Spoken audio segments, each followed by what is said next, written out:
Oi, gente! Bem-vindos a mais um episódio do Legalmente Falando. Eu sou Caroline Ferreira.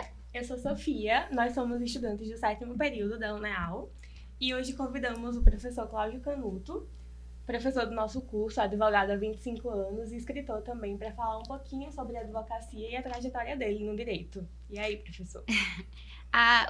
Para começar o nosso papo, a primeira pergunta é o que inspirou o senhor a iniciar nessa carreira da advocacia? Se aconteceu algum evento ou foi alguma pessoa? Olha, primeiro eu queria agradecer o convite. É uma honra participar desse projeto de extensão da Universidade Estadual de Alagoas, né, o Legalmente Falando, né, Carol, Sofia. Com relação à pergunta, realmente, na verdade, eu fui forçado pelo meu pai, Josemi Canuto. Ele era caminhoneiro e ele tinha um sonho de formar o filho dele doutor. Eu não sabia desse sonho. Fiquei sabendo quando eu fui conversar com ele. Eu disse que queria fazer o curso de administração de empresas. Isso já tem mais de 30 anos. E aí eu fui surpreendido quando ele disse: não, você vai fazer o curso de direito porque o seu pai nunca teve formação, nunca teve uma educação de qualidade, e eu trabalhei esses anos todos para que você pudesse ter essa formação, e eu queria muito que você fizesse o curso de Direito, e você vai fazer o curso de Direito. Então foi uma imposição, e eu abracei o sonho do meu pai, e em função disso eu prestei vestibular na Universidade Federal de Alagoas, e aí iniciei o curso de Direito. Então foi uma pessoa que inspirou, né? Não deixou de ser uma inspiração. Uma inspiração forçada.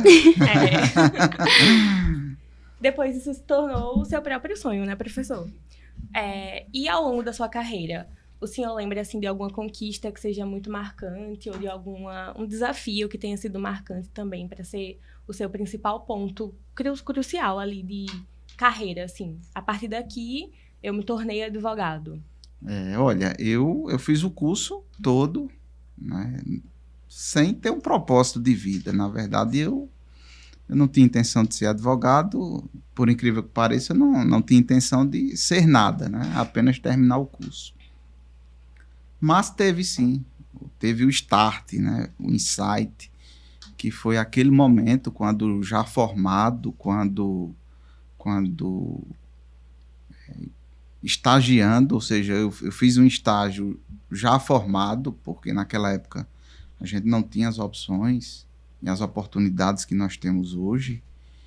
E eu fui estagiar em um grande escritório da capital, e quando eu vi a grandiosidade do escritório, quando eu vi que a advocacia poderia ser tratada de forma empreendedora e que ali funcionava meio como uma empresa, quando eu percebi isso, então realmente foi o start para que eu pudesse falar: olha, é isso que eu quero, eu vou ser um advogado e vou ter um escritório maior do que esse que eu estou estagiando. Então, a partir desse momento, eu encontrei o meu propósito de vida na advocacia e comecei a ter um objetivo, um sonho, que era realmente ter um grande escritório, onde a gente pudesse ter uma estrutura grandiosa aqui no estado de Alagoas, buscando sempre a defesa dos interesses dos nossos clientes e principalmente resolvendo problemas, que é o que eu sei fazer, resolver problemas. Então, que bom que o senhor conseguiu unir ali o seu sonho inicial, que foi da administração, né, de empresas, com a advocacia, que você tornou o seu escritório uma grande empresa. Sofia, eu acho que você foi no ponto-chave. Perceba que, ainda sem saber, eu tinha uma veia e tenho uma veia empreendedora ligada à administração, e naquele momento, quando eu percebi que eu poderia advogar e ser empreendedor na advocacia, aí sim, então acho que casou, fechou tudo, e graças a Deus eu encontrei o meu propósito de vida. E assim, o senhor tem 25 anos de carreira, o senhor acompanhou aí várias fases do direito e da advocacia, né? O senhor viu os processos mudarem de físico para a era digital e tudo mais. E aí eu queria saber qual ponto o senhor vê nessa evolução ao longo dos anos da advocacia e como a tecnologia acabou influenciando isso.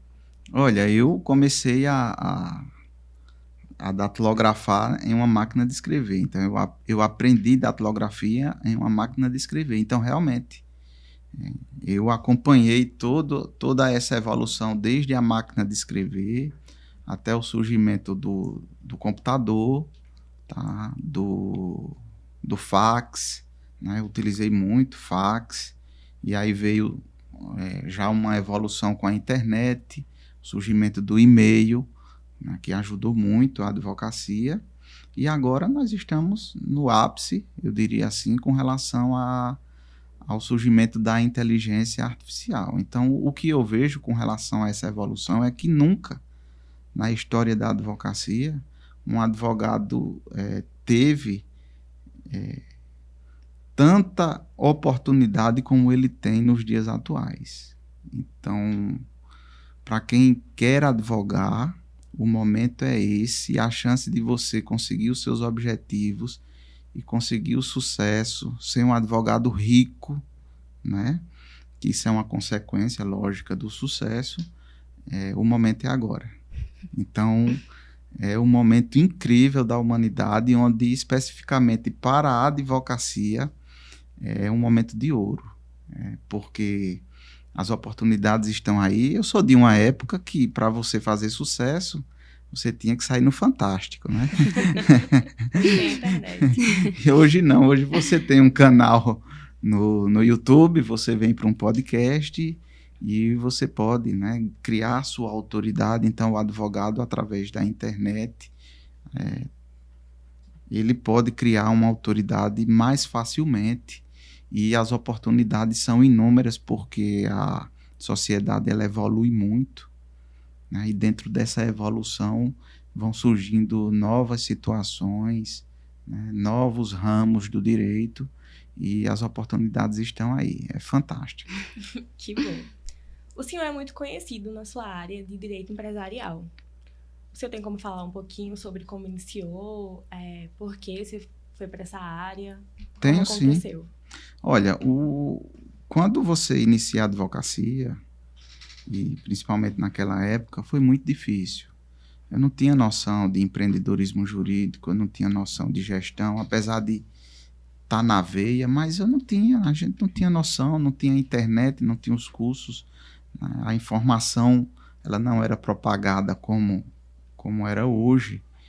E aí a dificuldade é muito grande, principalmente porque você inicia e eu vou para onde? Qual o caminho a seguir? Como é que eu vou prospectar os meus clientes? Quem é o meu público-alvo? Então, são perguntas que, naquela época, eu não sabia. E aí eu comecei a perceber que eu precisaria, para advogar com tranquilidade, eu precisaria ter uma renda que me desse uma estabilidade financeira.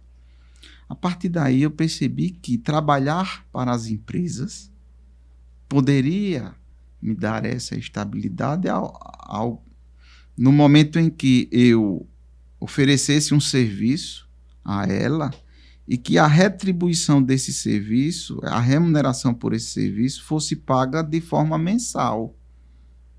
Sim. Então, através do direito empresarial, eu enxerguei que eu poderia ter esses rendimentos mensais fixos que iriam ajudar no maior planejamento financeiro, econômico do escritório, para que eu pudesse ter a tranquilidade necessária para advogar, pelo menos sabendo que no final do mês eu iria pagar a feira, né? Porque aí eu já ainda jovem, casei com a Fernanda, minha esposa aqui de Arapiraca, o meu filho Pedro Arthur, que hoje tem 22 anos, está terminando o curso de Direito. Então, eu precisava manter a minha família, e esse canal, junto aos empresários, foi por onde realmente eu comecei a ter essa estabilidade para advogar com tranquilidade. E é uma coisa que a faculdade não prepara, né? Hoje a gente consegue ver com outros olhos. Inclusive, a gente possui na nossa grade agora a matéria do empreendedorismo jurídico, que ajuda a gente a ter esse despertar. E aí, eu queria saber se você pode compartilhar conosco um caso marcante, porque 25 anos de carreira é bodas de prata com a advocacia. Olha, tem um caso marcante, inclusive no meu primeiro livro, tá? Os 7 Passos para o Sucesso na Advocacia. Eu conto essa história, que foi o meu primeiro júri. Então, na verdade, eu tinha muito receio de fazer o meu primeiro júri. Por quê? Porque naquela época eu achava que teria que ser o melhor júri de todos os tempos, que eu tinha que estar super, mega preparado para fazer essa defesa no tribunal do júri. Tinha também o receio de falhar e das pessoas falarem mal do meu trabalho, né? Que isso é normal, todo mundo tem esse medo. É verdade. Né? Então, o meu primeiro júri foi marcante porque eu tive que superar primeiro o medo, certo? E eu descobri algo essencial para a vida de qualquer pessoa. Né? Eu acho que você tem que estar preparado o suficiente. Então, quando você está preparado o suficiente para qualquer desafio, vá. Né? Por quê? Porque você faz a primeira vez, você faz o primeiro, o segundo, o terceiro. Então, essa melhora e essa excelência que você quer ter, né? Que é uma ilusão, porque nunca a gente vai conseguir a excelência, você só vai conseguir com o tempo e fazendo. Então, você tem que fazer. Então, eu passei 8 anos, né, na dúvida, vou fazer meu júri, não vou. E fiz o júri, estava preparado o suficiente e descobri que a cada júri eu ia melhorando. E é assim que funciona. Estou preparado o suficiente? Estou, vou. Né? Vamos lá e seja o que Deus quiser. Então, isso é um aprendizado muito grande, principalmente para os jovens advogados, que às vezes ficam com receio de fazer um tribunal do júri, fazer a primeira sustentação oral. Então, é encarar o medo, saber que a opinião das pessoas pouco importa, né? O que importa é a sua consciência e você saber que você, naquele momento, está preparado para fazer o que tem que fazer. Tá? Então, essa experiência foi incrível e eu conto ela no meu livro. Quem quiser saber mais, inclusive para os alunos da universidade, o meu livro está à disposição na biblioteca da UNEAL, tem 10 volumes lá, que eu fiz uma doação para a biblioteca, e aí lá eu conto a história desse júri, que acaba sendo uma história engraçada, se não trágica, mas deu tudo certo, graças a Deus. Que bom. Nesse sentido de preparo para evoluir na sua carreira, o senhor passou por muitas fases, né? Foi primeiro em busca da estabilidade para conseguir ali conseguir a estabilidade financeira para unir a sua família, sustentar a sua família. Depois foi se preparando para enfrentar esses medos que sempre existem, né? De sustentação oral, de tribunal de júri. E na parte da escrita, né? O senhor lançou início do ano, foi final do ano passado. Isso, início desse ano. Início desse ano, o seu livro, Os 7 Passos para a Advocacia. E, inclusive, lá na faculdade, né? Um dia. E essa inspiração do livro, o processo da escrita, como foi? Olha, é um processo. A nossa vida é um processo, né? Um processo. Eu costumo dizer que é um processo de picos e vales. Ou seja, nós temos que passar pela nossa vida por situações difíceis também para que a gente possa amadurecer, aprender.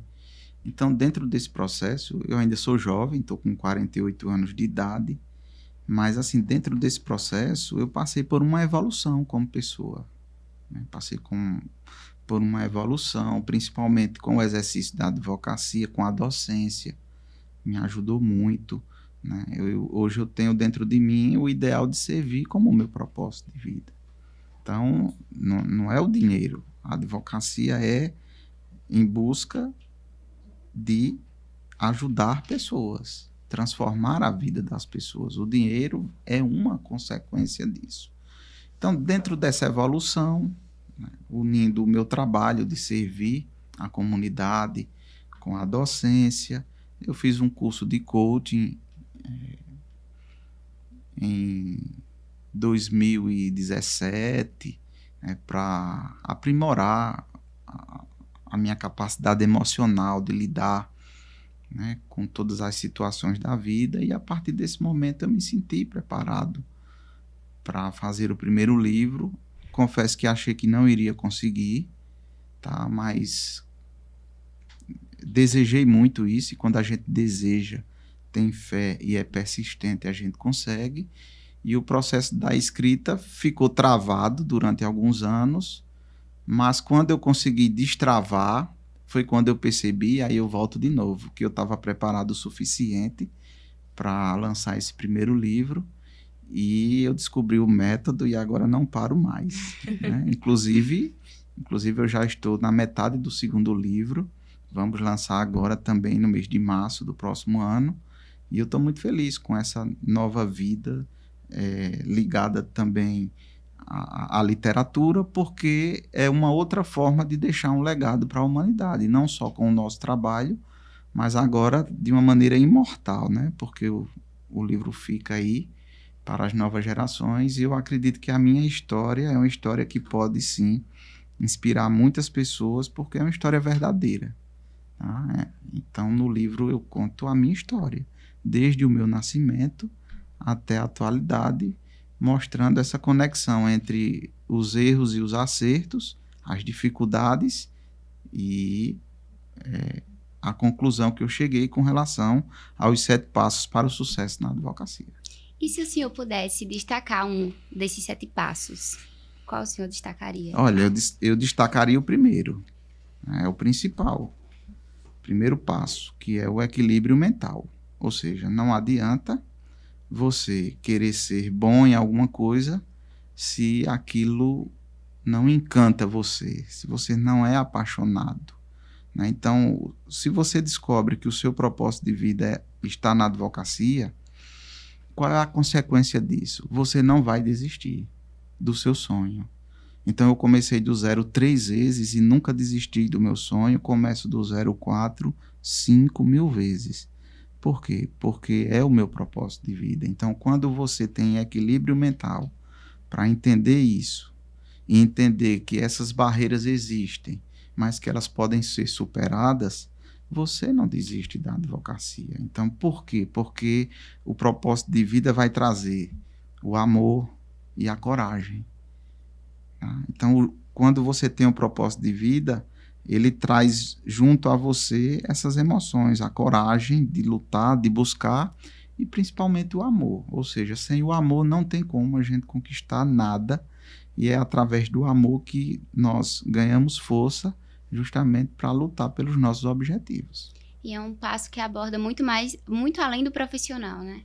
Exatamente, é uma coisa que a gente traz para a vida. Que foi exatamente esse processo. Quando eu fiz o curso de coaching do IBC, foram 120 horas de curso, né, de aperfeiçoamento humano. Né? Então, se você não tem equilíbrio mental para lidar com as situações da vida, dificilmente você conseguirá alcançar os seus objetivos e principalmente ser feliz. Né? Porque não é ter sucesso para depois ter felicidade, não. Você precisa estar feliz durante o processo, porque só com a felicidade é que você vai conseguir o sucesso. Até porque nessa fase que a gente está vivendo, principalmente no início, né, da jovem advocacia, fica muito complicado de você conseguir enxergar ali uma luz, e tem que se agarrar mesmo no amor pela profissão, na luz do fim do túnel, que a carreira vai dar certo, enfim. Para o senhor, no início, assim, a sua luz foi o quê? Veio de onde? É tudo muito instintivo, né? Eu não sabia nem o que era propósito de vida. Eu não tinha, praticamente eu não tinha propósito. Então, isso é o tempo, né? É o tempo. Então, meu pai faleceu assim que eu me formei, né? Ele me viu formado e 3 meses depois faleceu. E aí eu tive que advogar, tá? Sem saber para onde ir, sem saber o que fazer, tá? E fui aprendendo. Tanto é que desses 25 anos, eu acredito que eu passei 15 ou 10 ou 12 anos ali meio que perdido. E não desistia justamente por isso, porque vinha de dentro uma força, né? Que ainda que eu não soubesse que força era essa, mas hoje eu sei que essa força era justamente o amor, o propósito de vida, e você entender que você nasce para alguma coisa, né? Então, por que você acorda todos os dias? Qual é o seu objetivo aqui na Terra? Então, hoje isso eu tenho claramente, Antes não tinha, mas é algo que vem de dentro, né? Então, é uma coisa instintiva, por isso que eu nunca desisti. Se os nossos ouvintes quiserem saber mais sobre o trabalho do senhor, ou até mesmo adquirir o livro, quais as redes sociais? Ah, legal. O livro, o livro físico, ele está sendo vendido na Livraria Leitura, no Parque Shopping Maceió. Tá? Ele também está à disposição através do próprio site da editora Juruá e também na Amazon. E agora, né, para minha alegria, ele vai estar sendo exposto na maior feira literária da América Latina, agora do dia 5, do dia 6 ao dia 14 de setembro, vai estar à disposição na Bienal, né, do Livro de São Paulo. Então, assim, estou muito feliz com esse momento. E quem quiser adquirir o livro, tá, é só entrar lá no site da Juruá ou da Amazon, na Livraria Leitura, e também para os nossos alunos da universidade, o livro está à disposição na Biblioteca da UNEAL, Campus 1. Aqui em Arapiraca. Aqui em Arapiraca. Antes da gente encerrar o episódio, falando um pouquinho mais sobre essa questão da atuação da advocacia. Hoje em dia, o senhor enxerga que a atuação está indo mais para o viés judicial ou ela está entrando aí pelo viés extrajudicial? Hoje, a advocacia do futuro é evitar o poder judiciário. Né? Eu falo isso com os meus mentorados, eles ficam olhando para mim, assim, incrédulos, né? Parece um contrassenso, mas hoje a advocacia do futuro, o advogado 4.0, ele tem que trabalhar com consultoria, com prevenção e procurar resolver os problemas através de todos os meios possíveis, dentro de uma esfera extrajudicial, através de conciliação, por exemplo, e só procurar a justiça em último caso. O senhor fala muito sobre isso na sala de aula, né? Principalmente quando ministrou a disciplina de empreendedorismo jurídico para a gente, sobre essa questão da atuação do extrajudicial. O senhor pode compartilhar um caso do extrajudicial que o senhor solucionou para ficar gravado aí no nosso YouTube? Posso. Aliás, no escritório, 80% dos problemas são resolvidos de forma extrajudicial. Né? Nós praticamente não ajuizamos demandas, a não ser que seja uma demanda extremamente necessária, e como mandado de segurança, né? Ações dentro do direito tributário, onde realmente fica difícil ter essa conciliação com o Estado, enfim, mas a maioria das demandas, principalmente de cunho particular, dentro do direito civil, nós só resolvemos se for pela via extrajudicial. Eu posso citar um caso simples que aconteceu do dia a dia, mas que vai dar uma dimensão do que eu estou falando, né? Foi até um amigo que me procurou recentemente e disse: olha, eu estou com um problema com uma operadora de telefonia, certo? E eu gostaria de ajuizar uma ação no juizado para que eu tivesse o serviço de excelência, né? O serviço garantido, e gostaria de pedir danos morais, essas coisas. Então, se fosse, a princípio, no meu início de carreira, eu estaria muito feliz, porque seria, né, uma ação judicial, né, como advogado, entrar com ação judicial para pleitear os direitos do meu cliente dentro da esfera do consumidor. Então, eu disse: olha, você quer resolver o seu problema? Ele disse: quero, eu preciso do telefone e eu quero resolver o seu problema. Digo: então, para resolver o seu problema, eu não vou procurar o Poder Judiciário. Ele disse: como não? Digo: é muito simples.